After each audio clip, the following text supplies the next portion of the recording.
Oi, gente, tudo bem? Estou gravando esse vídeo para explicar um pouquinho sobre a atividade número 2, que eram os vídeos com o Joel Souza Dutra, tá? Só falando com o tema de liderança.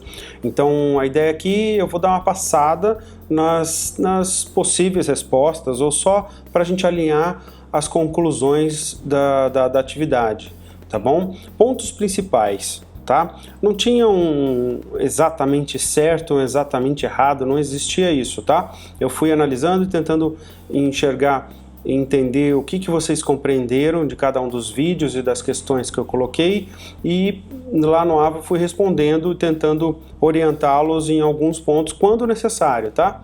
Quando não, estava tudo ok, boa análise, simples, e acabou, eu dava a nota, tá?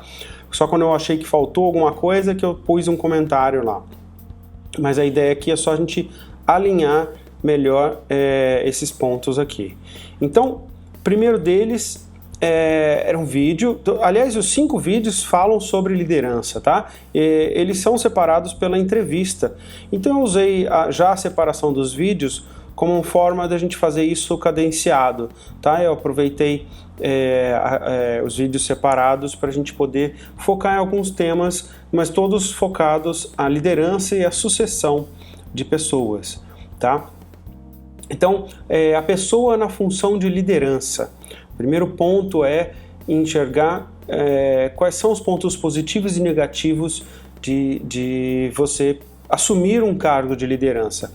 No momento em que você assume um cargo de liderança, você tem seus pontos positivos e negativos. Sempre, né? Como tudo na vida, mas vamos reforçar aqui alguns deles só como exemplos. Então, ponto positivo. Óbvio, a hora que você é promovido a um líder, você está aumentando, você está progredindo na sua carreira e aí você está assumindo novas atividades, novos desafios. Então essa parte positiva, além da parte financeira, obviamente, de assumir a liderança, nem sempre tem a parte financeira envolvida. Mesmo que não tenha um aumento de salário, só o fato de você assumir um cargo de liderança, isso te dá uma expansão na sua carreira. Então não é só a questão financeira, tá, envolvida aqui. Às vezes você assume uma liderança de um projeto, liderança de uma atividade ou coisas assim, nem sempre tem o cargo envolvido, mas você passa a ser o responsável por aquilo lá, né? Você tem pessoas abaixo de você, ou pessoas pelo menos que você está liderando momentaneamente. Então você tem essas posições, que são posições às vezes intermediárias a você chegar a um cargo real de liderança, que poderia ser inclusive parte do seu desenvolvimento. Então essa é a parte positiva. Qual é a parte negativa? A negativa é, se você não estiver preparado para ser um líder, tá, ou preparada para ser um líder, o que acontece? Isso pode ser um tiro no pé ou um problema sério na sua carreira, porque você vai estar assumindo uma atividade em que você não estava preparado. Então você precisa estar pelo menos ciente disso. Nunca ninguém vai estar 100% preparado para assumir uma atividade nova, porque não adianta, não existe isso, tá? Isso é utópico, ficar falando que vai estar 100% preparado, já está totalmente pronto. Não, não é nada disso. Tem muita coisa que você vai aprender depois que você assume. O que eu quero dizer, estar preparado é espiritualmente, ou você está com a sua cabeça em dia, vamos dizer assim, seu raciocínio, sua percepção sobre os seus limites. Se você consegue perceber os seus limites, se você sabe onde são os seus limites, você vai se dar bem. Você sabe até onde você consegue ir sozinho, ou até que ponto você consegue ir sem precisar de novos desenvolvimentos, ou alguma coisa assim, de um apoio de outra pessoa. Quando você sentir que necessita apoio de outra pessoa, não é crime nenhum um líder ir lá e pedir um apoio, dar uma ajuda de alguém. É o contrário, até isso é bom, porque você troca experiências com outros líderes, com outras pessoas que possam te ajudar. Isso é importante, você vai em busca do desenvolvimento, tá? Então a parte negativa é não estar preparado para isso. A parte política, como lidar com isso? Você está preparado? O que eu quis dizer aqui com a parte política é a questão de você ter que saber negociar com os outros líderes. Você tem que saber usar artimanhas políticas, artimanhas de maneira pejorativa de falar, mas você tem que ter a habilidade política de negociar coisas com as outras áreas, com os outros líderes, com os seus subordinados, com um monte de gente. Então você começa a ter uma posição mais política, tá? Do que simplesmente executora. Então esse é um desafio, e a questão política às vezes vai lidar com coisas que não são exatamente da sua área de atuação. Então se você mexe com finanças, quando eu falo de área política, não tem nada a ver com finanças, tem a ver com negociação, posição, poder, posição de poder, briga por poder, então disputas, coisas desse tipo. Então você vai ter que lidar com esse tipo de coisa que nem todo mundo está preparado para isso, tá? Um bom técnico será promovido e se tornará um péssimo líder. O que você pensa sobre isso? Isso aqui eu falei sobre em aula presencial ainda, antes desse momento, eu falei para vocês que isso aqui tem a ver com as empresas não prepararem as pessoas para assumirem a liderança e simplesmente chega um momento em que a pessoa é um ótimo técnico, tá? Um excelente vendedor, por exemplo, se eu fosse da área de vendas, só que quando você coloca ele com uma posição de líder, ele não é mais vendedor, ele é um líder, um gestor de pessoas. E aí, o que ele realmente sabe é vender, não liderar pessoas. É esse o grande problema e o gap que as empresas fazem, tá? Então, tem que tomar cuidado, muito cuidado com isso, porque isso aqui pode queimar a sua carreira de vez. Então, você tem que estar sempre de olho nisso, se preparando para quando surgir uma oportunidade, tá? Você ter algum conhecimento, ter alguma experiência com aquilo que estão te dando, tá? Eu estar preparado é isso. Você não vai estar 100% preparado, mas você já se preparou, você foi atrás, ou pelo menos mentalmente você foi se preparando para assumir outras responsabilidades ou coisas assim, tá bom? Então esse era o primeiro ponto, a primeira atividade com o vídeo 1. Vamos para o vídeo 2. O vídeo 2 começa a falar sobre estruturar um processo de sucessão. Tá? Quando a gente fala de processo de sucessão, estruturar etapas, coisas que o funcionário precisará passar para que ele vá se preparando ao longo do tempo. Então isso é um processo de sucessão. A empresa, do lado da empresa, isso do lado do líder, do lado da empresa, a empresa começar a identificar possíveis sucessores e identificando essas pessoas, colocando essas pessoas em processo de sucessão, colocando outras atividades para ela, ajudando e auxiliando o líder a desenvolver essas pessoas, tá? Então, por isso o líder e a organização sempre juntos, tá? Para poder fazer isso funcionar. Então, necessidade de preparar as pessoas para a sucessão. Qual o benefício disso? Essa é uma resposta muito simples. O benefício é realmente a empresa continuar bem estruturada, com lucros, com tudo que você possa imaginar, atingir seus objetivos. Porque se você não tem esse processo de sucessão, em um momento em que um concorrente, por exemplo, toma seus funcionários, e isso pode acontecer, um concorrente vai lá e aborda vários dos seus líderes e contrata para ir para eles lá, os seus líderes estão indo para a concorrência e se você não tinha gente preparada para assumir esses postos que você perdeu, você está frito. O seu concorrente vai estar muito na sua frente e até você preparar um novo líder, já era. Então, o benefício é isso, a empresa está preparada para a continuidade do negócio, tá? Transição de identidade, técnico para líder.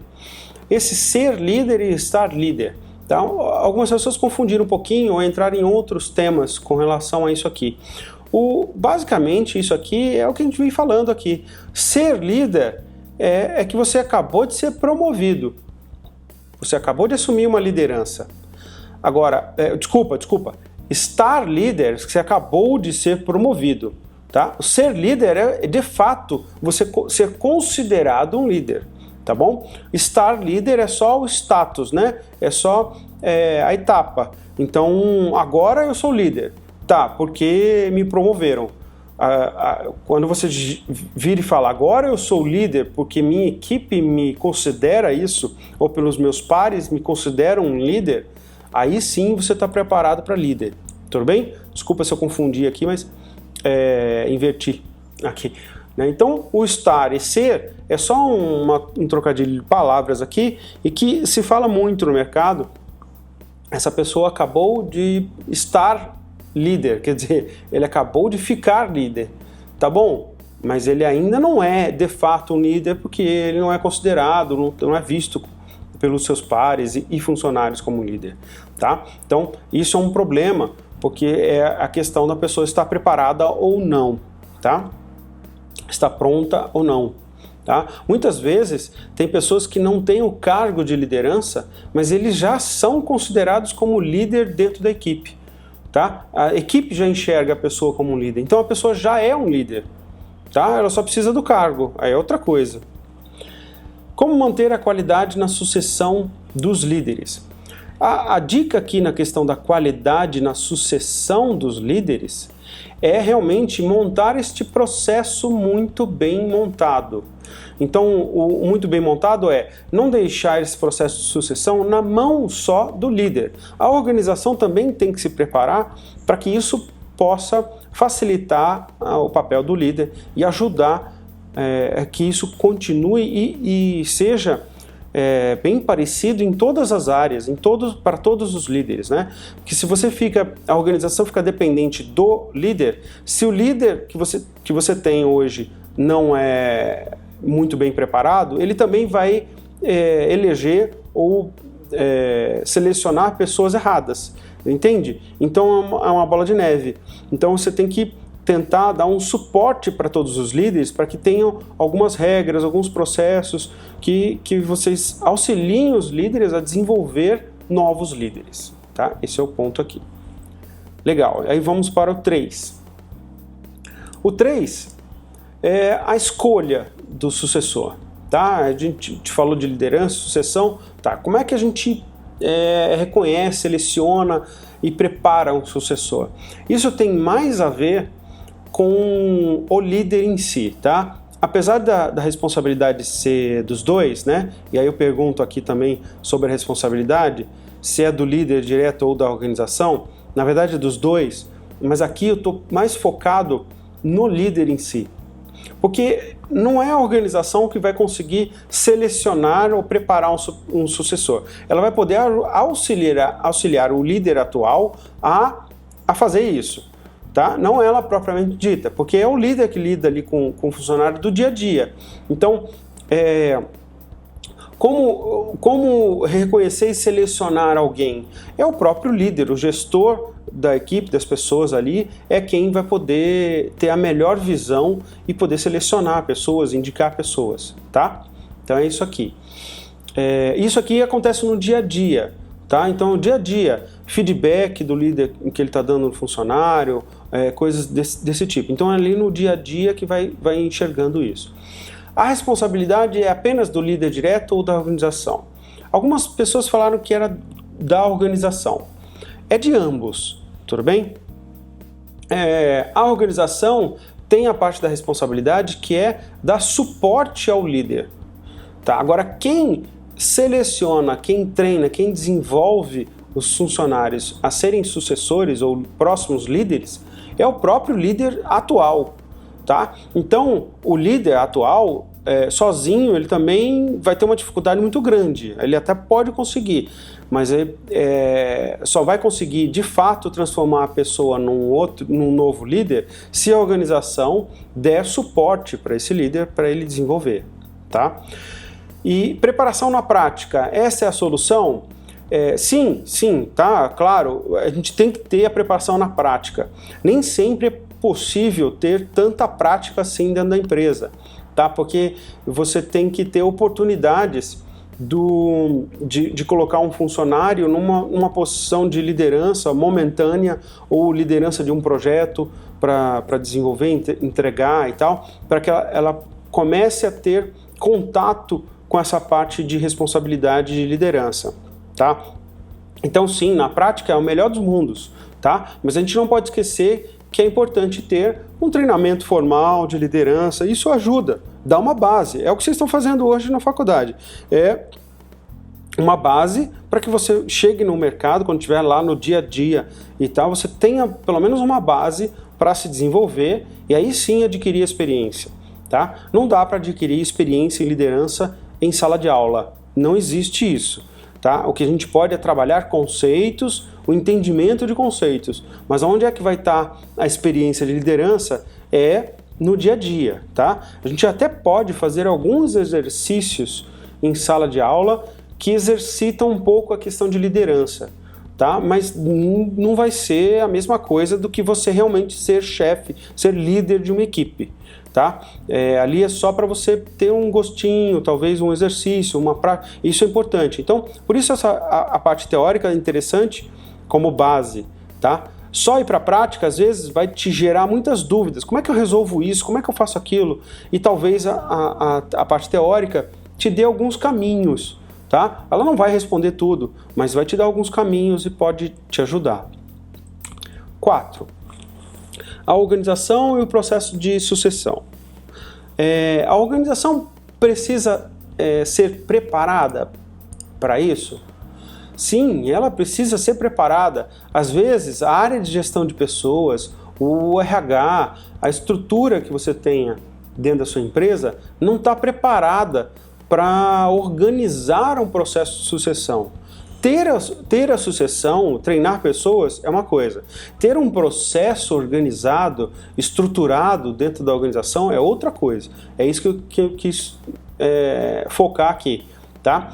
A organização está bem estruturada e preparada para montar e manter esse processo de sucessão. Como pode ser organizado o processo de sucessão em uma empresa? Aqui era só para criar ideias, ter ideias de como é que a gente pode fazer. Existem milhões de formas, tá?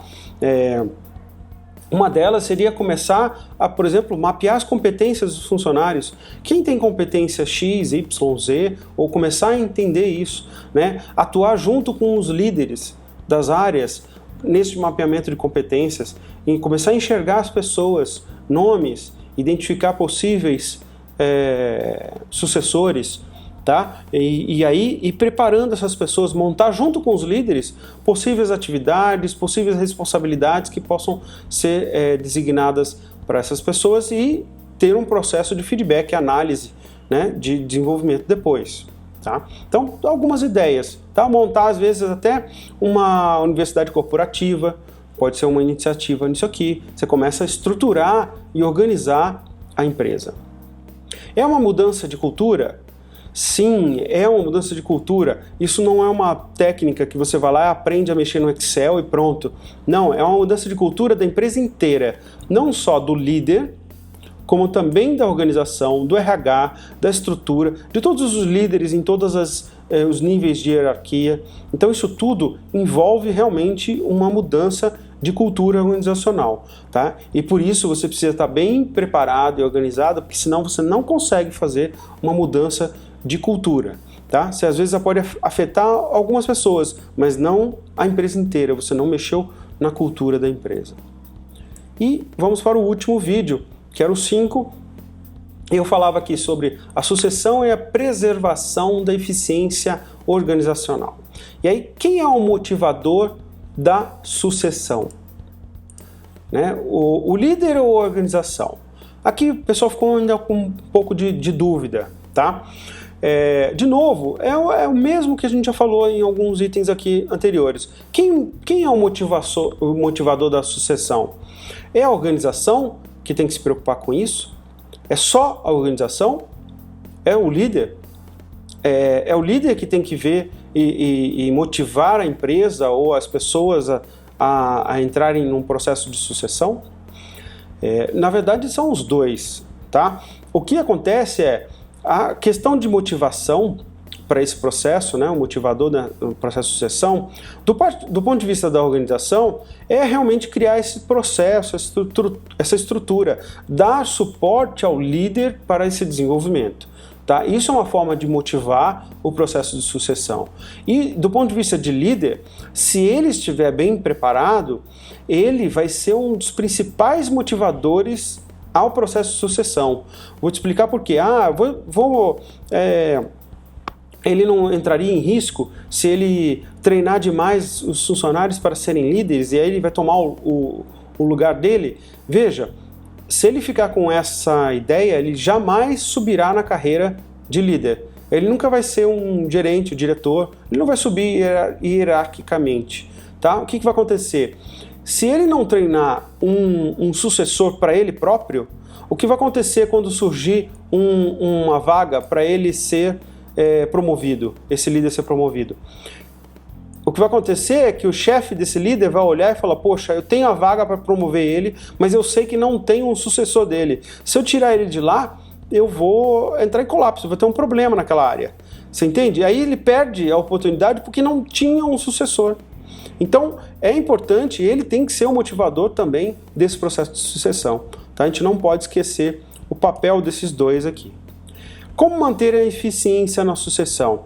Aqui, a palavra, a resposta precisa é processo. Você precisa ter um processo bem estruturado, ter a organização bem estruturada, bem alinhada, a área de gestão de pessoas, RH com os líderes. Isso tudo muito bem estruturado é que vai garantir a qualidade, garantir a eficiência na sucessão das pessoas. Você manter o mesmo nível de liderança quando você troca. Tá? Então a chave do sucesso aqui, da parte de sucessão, é processo, ok? E com isso a gente passa por toda a atividade de análise dos vídeos do Joel Dutra, tá bom? Que o tema é liderança, é algo bastante importante em todas as áreas da empresa, tá? Não necessariamente só a área de recursos humanos, porque líderes existem em todas as áreas, então é um tema importantíssimo para qualquer área, de finanças, de marketing, de tudo. Isso vai envolver qualquer área da empresa. Ok?